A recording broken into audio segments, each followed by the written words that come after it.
This is Agriculture Today, and I'm Shelby Varner with the K-State Radio Network. Roger McEowen, K-State and Washburn law professor, begins today's show with legal planning items that farmers and ranchers should consider when it comes to sweat equity, negligent entrustment, and tax deductions. Continuing the show is K-State canola breeder Mike Stamm as he explains how this year's winter canola crop did and where people can learn more about the crop.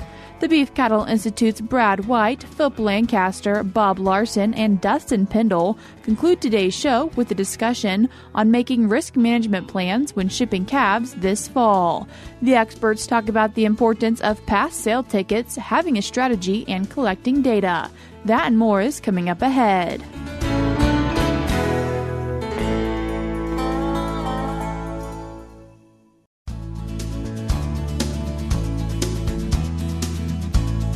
You're tuned in to Agriculture Today, and we start our Wednesday show talking with K-State and Washburn law professor Roger McEowen on his recent blog article. Roger, thanks for joining us today.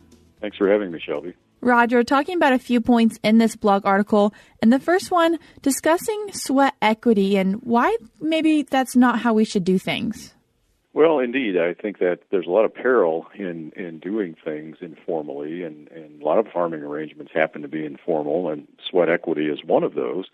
And if we rely on sweat equity, or just basically what I mean by that is I'm putting in time in this operation, I'm putting in my blood, sweat, and tears, I should have some equity out of this in the back end. That's what sweat equity means. And if we rely upon that as a transition plan without actually getting anything down in writing, then the next generation can be disappointed because they'll build up the business by investing money, investing time with the belief that they'll eventually own it and control it in the future. Well, what I've seen so many times is that's fine and all goes well until it doesn't. And then we've got a problem. And so you end up in a situation where the next generation might believe that their reward for all of that sweat equity is based on their trust and their commitment and eventual ownership and control of the family farming operation. But the current generation may not necessarily follow through with that, and that can become a major problem down the road. What are a few good ways to avoid that being a major problem? Well, to minimize that risk, of course, I think the best way would be to formalize and document your relationships within the family and what the expectations are, and then write out a solid plan for the future. Where are we going with this operation? The current generation needs to think that through. What do they want the business to look like after they're gone? And the subsequent generation needs to think through what they want things to look like when the current generation of owners and controlling parties are gone. So both sides of the equation, both generations need to think this through. And a part of that, the big part of that, is maintaining clear and open communication and dealing in actual dollars. That's important. Sweat equity, you cannot invest it, you cannot save it. And so the parties need to be dealing with actual dollars, actual money on the line, backed up with written agreements between the parties. And when we're talking about writing agreements and thinking about that next generation, important to also keep in mind those siblings so everything's clear and communicated? That's right, because the last thing the next generation wants is to have invested substantial time and money in the family farming operation to end up never getting ownership and control. And so you've got to talk with your siblings. You've got to talk with all of the family members because the family farming operations are a business, and we have to look at them as a business. Yes, it's a family that's involved, and I think that even points out in more situations than not that it's more important to reduce these understandings to writing so that we can avoid conflict within that family unit, and that's important for keeping these family operations intact from generation to generation. So, again, I come back to where we started from. Don't rely on sweat equity, an informal transition plan. Really give it some thought. It's worth spending some time and spending some money with professionals to help you put a plan together. And speaking of keeping farms together and making sure everything's going as well as it can be, another point in your article is negligent entrustment and a case out of Texas that involves this. Yeah, what I'm talking about there is dealing with your liability exposure. If you have an employee farm employee that works on your farm for you, what steps should you take to minimize your potential legal problems? And we often have employees that are entrusted with using machinery and equipment and all types of tools.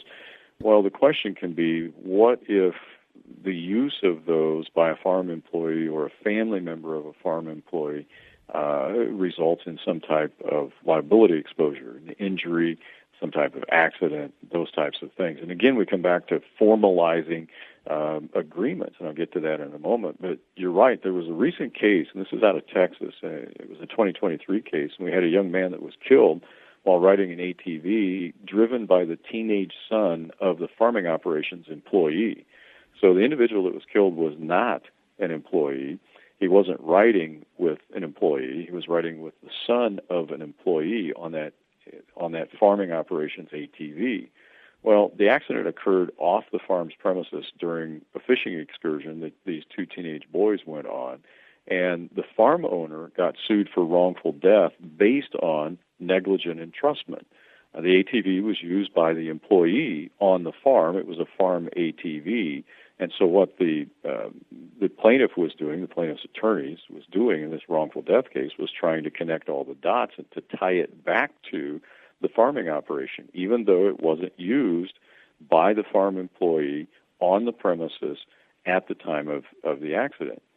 And so what did happen? How did that case play out? Well, both the trial court and the appellate court determined that there was no negligent entrustment because there wasn't what the law calls a special relationship between the ATV driver and the farm. He wasn't an employee, as I said. The accident did not occur on the farm premises.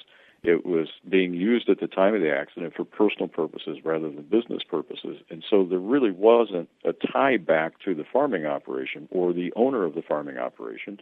And the courts also pointed out that the farm owner didn't know or have any reason to know that the employee's son was an unlicensed driver or didn't know how to handle an ATV. So there was no negligent entrustment in this situation.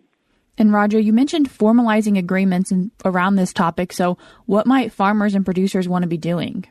Well, I think it's important, even with smaller operations, to have at least a basic written guide for usage of these types of items in an employee handbook. And I think it doesn't have to be a full-blown employee handbook like you'd see at a major corporation, but if we reduce certain understandings to writing in what we would call an employee handbook in the farm setting, I think that's a good idea. And also carefully train employees on the usage of farm equipment, machinery, and vehicles, and make it clear that when you take them off the farm premises and they're used by someone other than a farm employee, then you're not going to be responsible for any bad things that occur as the farmer or the farm owner. And also make sure, I would add this, make sure your liability insurance is adequate by getting a thorough review of what the policy does and does not cover. And I think you take all of those steps, and together they can help minimize your liability exposure. And Roger, just one more topic for us to talk about today from this blog article involving current deduction versus capitalization, and what is the difference between that? Yeah, there's always a line that has to be drawn between things that you can currently deduct associated with your business. And by things, I mean expenses associated with your business, and other expenses that have to be capitalized, meaning added to the basis in your land, for example, and recovered over a period of time. And it's always an interesting way the IRS draws that line. And about a dozen years ago, they gave us some regulations to try to clarify this, and also some safe harbors that farmers can use. But the basic issue here is when we try to distinguish between deductible, ordinary, and necessary expenses paid or incurred during the tax year in carrying on the farming business and amounts that are spent to restore property, that's where the line is drawn. Amounts paid for incidental repairs are currently deductible. But if I am buying a new item, new property, or I'm making a permanent improvement or a betterment that increases the value of any property that I use in my business, as well as amounts that I spend to restore my property back to a workable condition, those costs have to be capitalized and added to my basis in that item or in that land. So that's the major point that farmers need to be aware of. If I've got materials and supplies those are going to be fully deductible if I'm going to use them in my farming business over the next 12 months. And that includes tractor tires. We always just write off tractor tires. Now, not tires on a new tractor, but replacement tires. Just write them off. And there's a safe harbor rule that can be used, but any amount beyond the safe harbor that is paid to improve existing property, we're going to capitalize that. So the rules are actually, Shelby, they're pretty detailed, they're pretty tricky. If I'm overhauling a tractor engine or I'm replacing disc blades or I'm working on my pivot irrigation equipment, we need to make sure that we know the tax rules that apply before we do those things so that we're going to get the best tax result. So in those scenarios, check with your tax professional? Exactly. The good tax professional here can save you a lot of money and really help your bottom line. Roger, if people want to read more on this blog article or other articles from you, how can they do that? They can find it on my website, Washburnlaw.edu /WALTR, WALTR, as well as on AgManager. Roger, I appreciate you taking the time to join us today and share with us some information from your recent blog article. Well, thank you very much, Shelby. That was K-State and Washburn law professor Roger McEowen. If you'd like to read more on these points, you can do so by checking out his recent blog article titled More Legal and Planning Issues to Ponder. You can find it by following the link in today's show notes on agtoday.net or by going to Washburnlaw.edu /WALTR, or you can also find it by going to AgManager.info, selecting contributors, and choosing Roger McEowen. If you'd like to read other blog articles that Roger has completed around agricultural law and taxation, you can also find those on Washburnlaw.edu and AgManager.info. We're cutting to a short break now on Agriculture Today, but stick around because we have more for you ahead.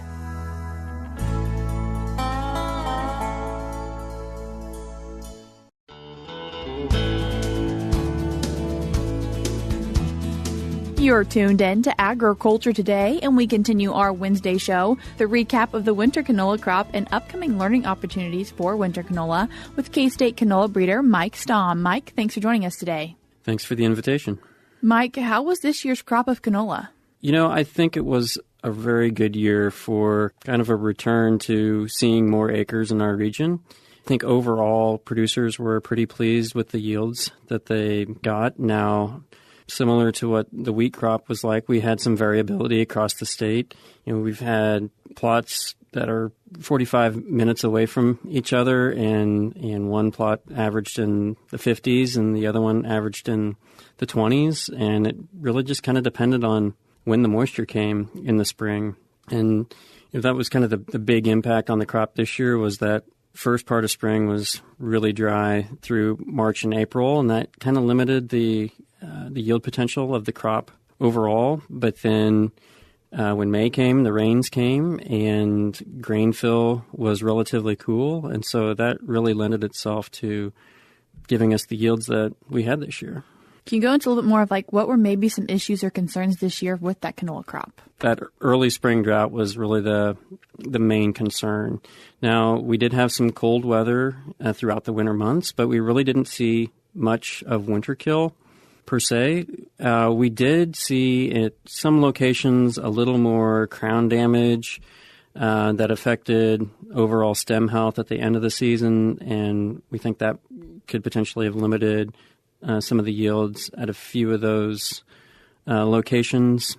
But the main issue was that dryness in March and April, but then we also had a really cold spell at the end of March, and that impacted the crop. And I'm thinking particularly of the Hutchinson research field where we've had canola trials for years. I saw some pretty significant impacts on the crop there, especially in some of the earlier flowering materials. They seem to be impacted more than the later flowering materials this year. However, that site ended up yielding very well. We had lots of yields in the 40s and 50s. And one of the surprises at that particular location was the amount of rainfall that we had during the growing season. We recorded around 11 inches total of precip from July 1 of 2023 to July 1 of 2024. And to me, that's pretty amazing that crop could yield like it did on that amount of rainfall. It was just really the timeliness of when those rains came. And were there any other good things that maybe helped make those winter canola producers happy and get good crop out of the field? I think some of them just getting back into it again, kind of for the first time, now that Schooler is going to be beginning their crush operations in Goodland in October, and having a good yield gave them kind of the confidence that they needed with the crop again. Also, there were several producers this year that direct cut rather than swathing and then picking up the windrows at harvest. And they had quite a bit of success with it, and I think we're pleased with that approach. And I think we're going to continue to see that on into the future as kind of the primary method of harvesting, because in the near future, we're going to be seeing things like pod shatter tolerance and some of the newer hybrids that are coming out, and I think that's going to be a game changer in the future. As we're talking about winter canola, could they hear more about this at some upcoming winter canola meetings? That's correct. We have 2 upcoming meetings in August 6th in Harper, Kansas, and August 7th in Enid, Oklahoma. The Harper meeting begins 5:30 in the evening. We ask that you RSVP because there is a dinner following the presentations. But at these meetings, we're going to be talking kind of like what we just talked about with recapping the season. I'll be sharing what our yield trial results were, highlighting some of the varieties that I think have good potential for the region, and then also kind of looking into the future a little bit, talking about some of the newer traits that we're seeing on the horizon, some of our work with those new traits, and kind of where they stand in terms of when they're going to be commercialized.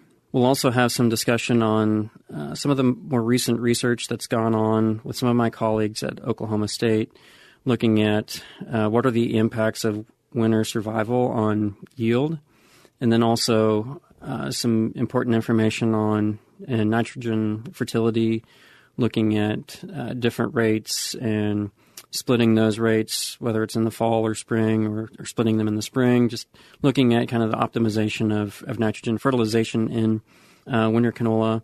And then we'll also have a talk about harvest management because even with kind of that trend towards direct cutting, there were some struggles and some learning that kind of went on with some of the growers in terms of what to expect for the amount of green seed that they had in their canola samples, kind of when to pull the trigger on desiccation if they were using that, or just when to pull the trigger on harvesting the crop. And so we'll have a presentation on harvest management. And then we'll also hear from Schooler because, again, with the facility opening up in Goodland this fall, they have a lot to share about how the year went in getting the crop delivered to Goodland and how that all works. And I'll just say that they're very excited about the future of canola in the southern Great Plains, and we're just happy to have them as a partner to kind of kick this thing off again. Is there an opportunity where winter canola growers will be able to hear from other growers while they're there? Yes, they will. We will have a grower panel at each of the meetings, and we've selected some experienced growers from the surrounding communities to just talk about how their year went, why they are growing canola, and what the impacts are on their crop rotation, how they market the crop, and what are their strategies for being successful with the crop. And a lot of these growers that we've picked have kind of stuck through with working with this crop through the thick and thin. So they've seen a lot throughout their experiences working with the crop. And so I think it'll be valuable for other growers to hear from them. Who do you recommend take the time to attend this event, Mike? Anybody who has any interest in introducing winter canola into their cropping systems, I would strongly encourage you to come to one of these meetings. So if you're a beginning farmer, an experienced farmer, we'd love to have you there. Any ag extension agents that are looking forward to working with canola in their counties or need experience with the crop, or crop consultants or input suppliers, anybody that would like to have a hand in this industry, I'd encourage them to attend. Mike, for these meetings, will food be provided? Yes, the Great Plains Canola Association is sponsoring meals at these meetings. Obviously, K-State Research and Extension, Kansas State University is a part of it, but is Oklahoma State also involved because there is a meeting in Oklahoma? Yes, that's correct. Oklahoma State is also participating, and we'll have speakers at the meetings as well. Can you remind us of some of the details for these winter canola meetings? Yeah, so the first meeting will be August 6th in Harper, Kansas, beginning at 5:30 p.m., and the second meeting will be August 7th in Enid, Oklahoma, beginning at 10 a.m. And do people need to RSVP, and what does cost look like for these meetings? Yeah, the cost is free, but we would appreciate RSVPs. You can find that information online. But for the Kansas side, I would say contact the Harper County Extension Office. That's your best bet. Mike, as we are looking forward to planting season, anything you'd like to tell the canola growers as that time gets a little bit closer? Yeah, I would say probably the first thing to do is to secure your seed. There's going to be increased demand this year, we believe, for canola seed, and so making sure that you have that available and ready to go is a definite must. And then just keep paying attention to the weather and what our long-term forecasts are. They are projecting it to be dry and hot through August, and that can be tough some years on when it's time to pull the trigger on canola seeding. And so, think about what your soil moisture situation is if you're thinking about canola. And hopefully we'll catch some rains first part of September, and we'll be set up for getting the crop seeded this year. Mike, I appreciate you taking the time to join us today and share with us some information around winter canola. Thank you. I'm happy to be here. That was K-State canola breeder Mike Stamm as he's talking about the upcoming winter canola meetings. The first one is taking place August 6th, starting at 5:30 p.m. in Harper, Kansas at the Westview Lodge. The next one will be taking place August 7th, starting at 10 a.m. in Enid, Oklahoma at the Chisholm Trail Expo Center. They do ask that you RSVP to these events. If you're looking to RSVP to the one in Harper, Kansas, you can do so by contacting the Harper County Extension Office at 620-842-5445. Again, that is 620-842-5445. Or you can email Jenny Carr at jlcarr@ksu.edu. If you'd like to RSVP for the event happening in Enid, you can do so by contacting Ron at 405-780-0113. Again, that is 405-780-0113. Or you can email him at jrsholar@aol.com, or you can reach out to Josh at 405-361-6941, or email him at josh.bushong@okstate.edu. They do ask that you do take the time to RSVP for this free event. I will put a link in today's show notes on agtoday.net where you can read all of this information. We're cutting to a short break now on Agriculture Today, but stick around because we have more for you ahead.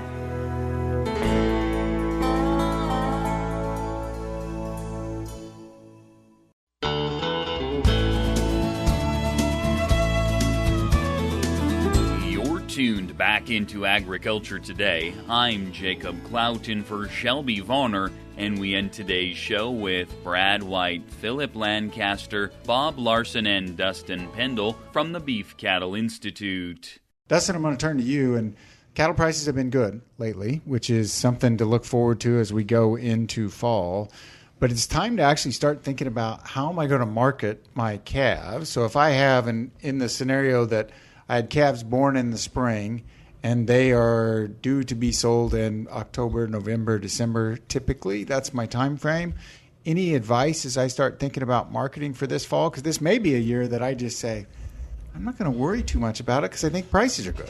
Well, I mean, that could be one marketing strategy, right? Prices were probably going to be record high, so do I really need to invest the time? And I mean, that's one strategy. It could be a risky strategy. Or if you're more risk averse like myself, maybe you want to invest a little more time thinking about when you're going to, time frame, location. Are there certain programs you're trying to hit, target? If there are, what are some of those requirements? And do you have to vaccinate at a certain point in time before you sell them? And those are all things you probably need to think about if you already haven't.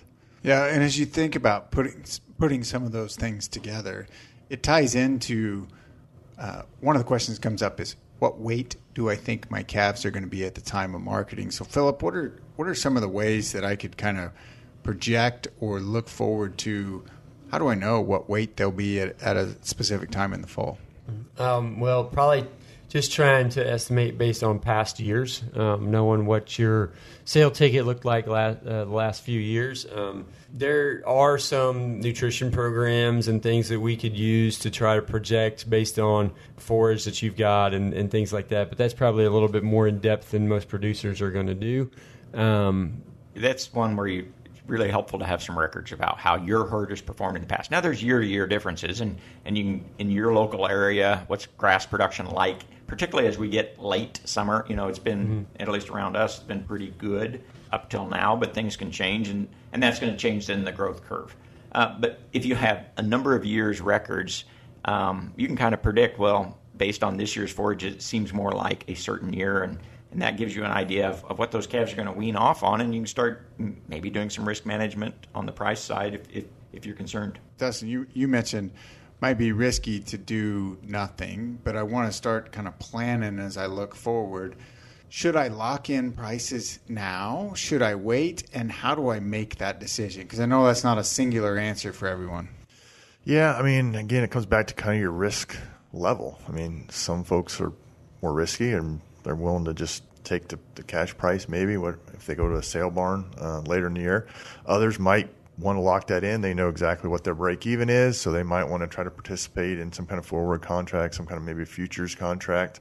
There are other risk management products out there too, livestock and or grazing forage as well, that from a risk management perspective that you might want to think about as well. Yeah, and I could do forward selling too, right? In addition to just straight risk management, I could go ahead and actually contract them now to be sold at a certain point. But that in itself comes with some risk that the price could go up from where it is today. No, that's true. You might lose out on a little bit of potential extra revenue, but it comes back to that risk management. You're trying, if the price is to go the opposite way, right, you don't want to lose. You're trying to lock in a profit because if your livelihood is based on selling those calves and you know what your break even is and you want to make a little bit of money, you lock that in. Yeah, you might be foregoing some, but you're also protecting on that downside. Yeah, which means I may want to make a different decision this year because you said a couple really key things. One, I have to know what my break even is, right? I can't just go the prices are high or how much they are. What my break even is compared to what I think I can get for them, and two, if you can lock in a profit, you can't do that every year. This year you may be able to do that, in which case it's essentially a hedge, right? I'm putting in a hedge and I'm losing upside potential, but I'm also limiting my downside loss by picking the price I want to accept now. Am I understanding what you're saying correctly? Yep. No, that's exactly it. And again, it comes back to kind of your risk level. That's all we have for now on Agriculture Today, but we'll be back with more for you tomorrow.